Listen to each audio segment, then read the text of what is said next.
So Filmocracy is a film and festival streaming platform. So anything connected to film festivals is what we do. That includes having exclusive titles before they get distributed, before they're in theaters.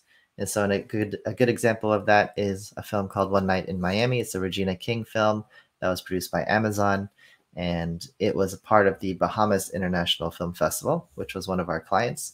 So we had that film on Filmocracy before it was even on Amazon, who is the one that produced the title. So interesting windowing situation there that normally you wouldn't be able to access that type of film until it comes out by that distributor or producer.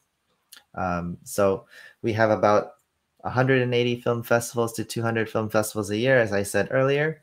And so that includes Q&As with filmmakers, panels with industry experts, as well as award shows and networking opportunities with directors, writers, and actors. We really try to be creative with the spaces that we provide, and you're actually in one of those spaces now, so it's not too dissimilar for this. We can really design them to be branded and unique to each film festival. Oh, and another thing I forgot to mention is the content is very often both live and on demand. So that means certain films will have a certain scheduled time that they play, kind of like at a movie theater, and other films will be available on demand for you to click on and consume at your leisure. So about our catalog, we have about 40,000 users, and our film festivals range from very different niches. And the reason we do this is because we have this subscription to these film festivals. We need to make sure that the users have diverse content. If we went for every local city or regional film festival, they often have the same movies, and we don't want that. And so that means we have many specific niche film festivals that are more interesting, off the beaten path, and have very interesting content. So that might include African American film festivals, LGBTQ film festivals. We have a culinary film festival, a pet film festival, all sorts of different types of interesting film festivals, because the fact of the matter is there are about 80,000 films produced each year, and most of them will not go with distribution. And that doesn't mean those films are no good. That just means they don't have enough places to go.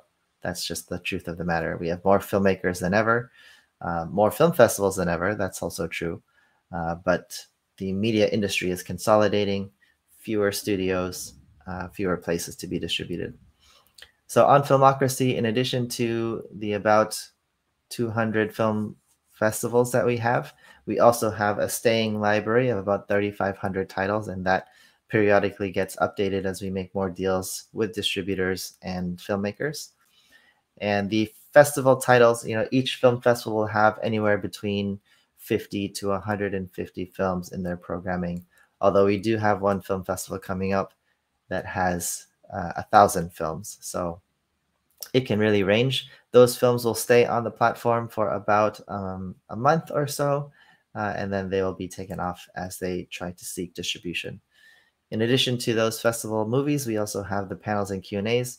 Each film festival will have maybe 20 or so panels and Q&As as a part of their film festival. So how can libraries partner with us? This is a new thing that we're doing. We already have our own subscribers who are paying us each month, but bringing that to your library, to your patrons, is a new thing for us. So we started out by doing a lot of research, talking to a lot of librarians, media librarians, adult librarians, as well as some consortiums. So we're actually in talks with Khalifa right now, which is the California Consortium, to bring that to all the California libraries. And so there's a lot of benefits here. Many of these things I've already discussed, but I think the main thing is that we have a lot more flexibility with our payments, because when you're dealing with distributors, as Canopy does, for example, there are very strict requirements on how much they need to take a piece of the pie. And for us, these film festivals, I think we all know film festivals are in need of more patronage as well. So bringing people together in that sense is really, I think, a good match. So we can do flat payments, or we can also do pay per use. We can do this for free to start, so you can try it out and see how your patrons like it.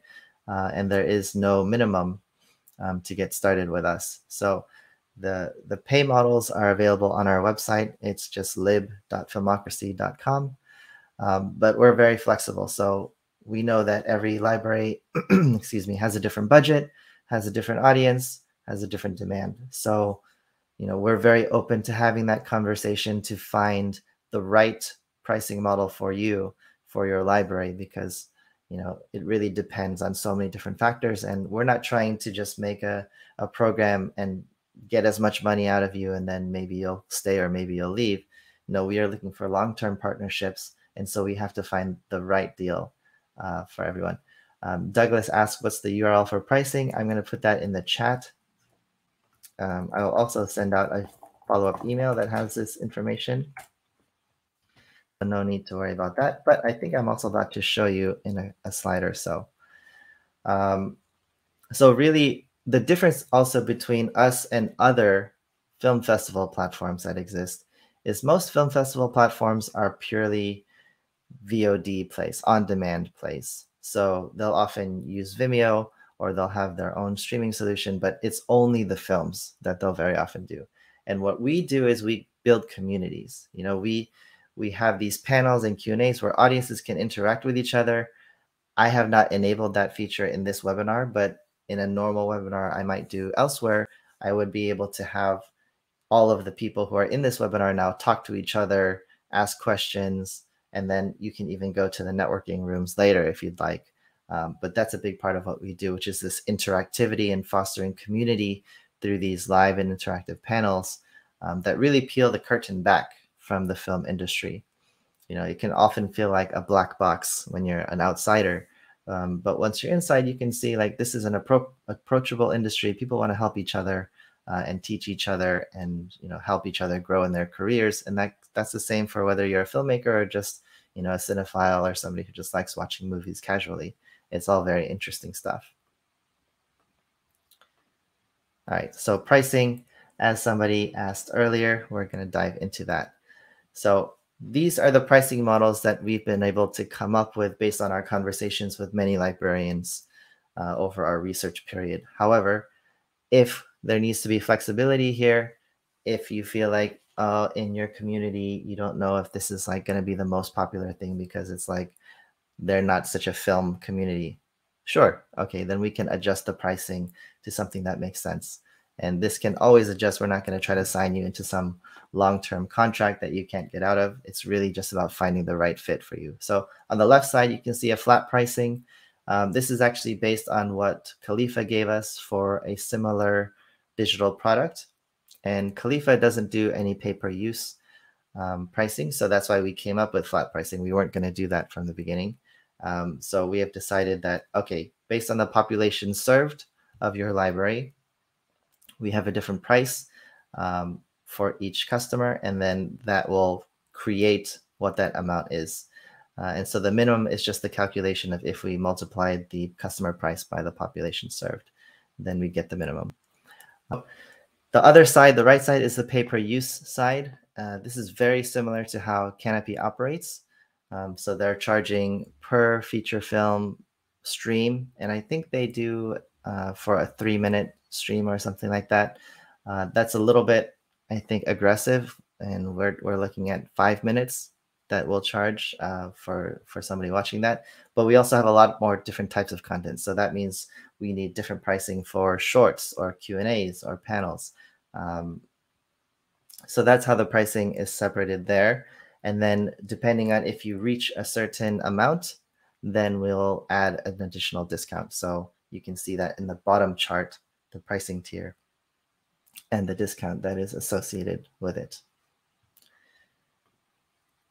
All right, so that's most of what I wanted to cover. I'm going to cover now a little bonus here, which is, we thought that it could be interesting for libraries to have their own virtual library where we can bring all of your digital services together. So this is a separate thing from what I just went through in the webinar, but this is something that I think could be interesting, but we don't actually know. So I'm just doing it at the end to show you what's possible.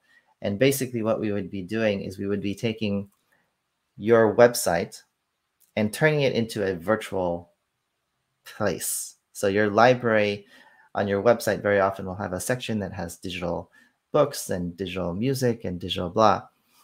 And what we can actually do is we can create a virtual library where patrons can come in and they can actually talk to you. So you as the librarian, instead of having to just hang out at the library and talk to patrons when they walk up to you, we are creating a virtual version of this where you can create a virtual library with different rooms, different themed rooms, whether it's a cinema or it's an office or just a conference room, and you can interact with the patrons. And the patrons can also meet and greet each other.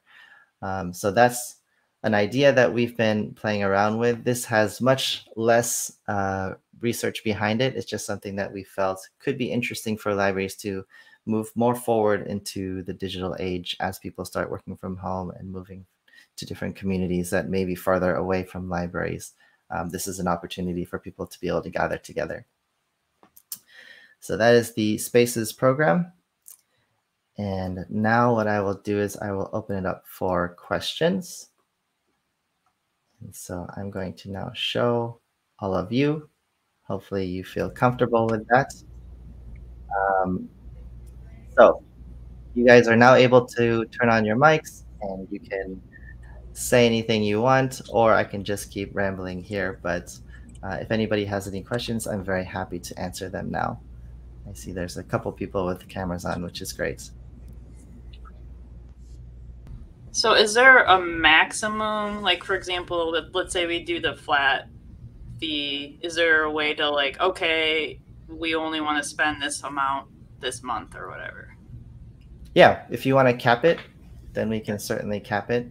Okay.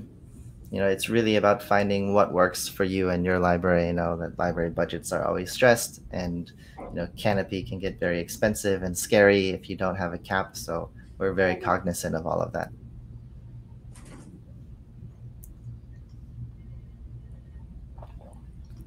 Any other questions? Patron authentication. Okay, so Stacy asked how patron authentication is managed, and we'll be using the same SIP2 authentication method that I believe other digital platforms are using. But if there is a special circumstance for your particular library, we can definitely figure that out. We have our own team of coders who can, you know, wizard anything together.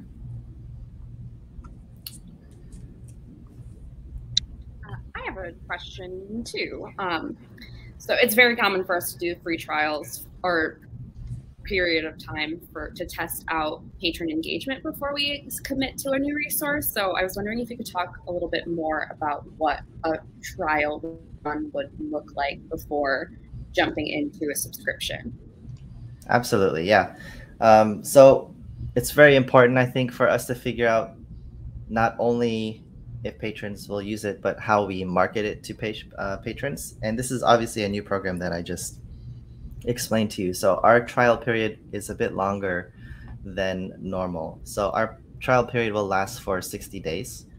And over those 60 days, we'll be trying out new things and providing you with marketing materials, and also trying to just like push the program forward in any way that we can work together And during that period, you won't be charged anything, and you'll be able to see like, okay, there's this much demand, and that'll give us a stronger sense of what the actual pricing should be. If it seems to fluctuate over that time, then maybe doing it on a on-demand model is better. But if it seems to be relatively stable, then we can go with a flat model. So it's all flexible. All right. So I think that wraps up. Any questions? I will be following up with everyone to send the information that was in this webinar as well as a recording. So you can definitely reach out to me if you have any further questions, or if you'd like to set up a chat and we can talk about your library and how we might work together.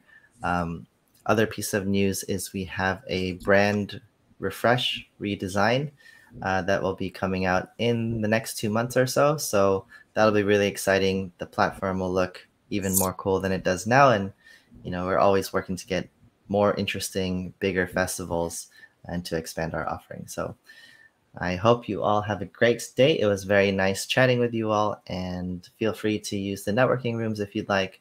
And I'll just hang around if anybody has additional questions.